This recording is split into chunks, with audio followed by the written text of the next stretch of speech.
Minisiteri ya Siporo yabonye umunyamabanga uhoraho mushya. Neri Mukazayire niwe wagizwe umunyamabanga uhoraho muri Minisiteri ya Siporo, akaba asimbuye Niyonkuru Zephanie uheruka gukurwa muri izi nshingano. Nk'uko byemezwa n'itangazo ry'ibiro bya Minisitiri w'Intebe ryashyizwe hanze kuri wa gatatu tariki 11 Nzeri, Perezida wa Repubulika y'u Rwanda yashyizeho bamwe mu bayobozi barimo umunyamabanga uhoraho muri Minisiteri ya Siporo. Mukazayire Neri wahawe izi nshingano yari asanzwe ari umuyobozi mukuru wungirije urwego rw'igihugu rw'iterambere RDB. Mukazayire w'imyaka 42 afite ubunararibonye mu miyoborere dore ko yanyuze ahantu hatandukanye.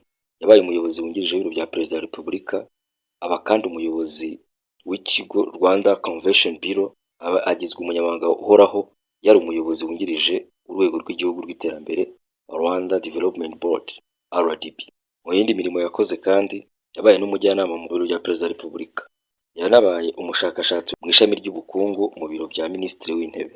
Neri Mukazayire ni umuhanga mu by'ubukungu, aho afitemo impamyabumenyi yo ku rwego rwa Masters yakuye muri kaminuza ya Makerere yo muri Uganda muri Economic Policy and Management.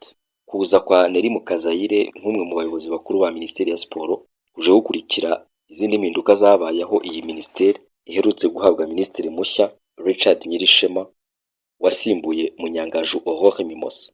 Honorable Aurore Mimosa akaba yaravuye muri izi nshingano, abanyarwanda benshi bamushinja ko mu gihe cy'ubuyobozi bwe siporo y'u Rwanda itagize umusaruro ushimishije nk'uw'abanyarwanda bifuza. Uku kubura ibyishimo niko kwakujeho Minisitiri Aurore Mimosa ndetse n'uwari umunyamabanga we Zephanie Niyonkuru. Kuri ubu aya maraso mashya yitezweho kuzanira abanyarwanda ibyishimo muri siporo, ibyishimo ubundi babuze. Urakoze cyane kubw'uyu mwanya, kora subscribe dusubire ubutaha.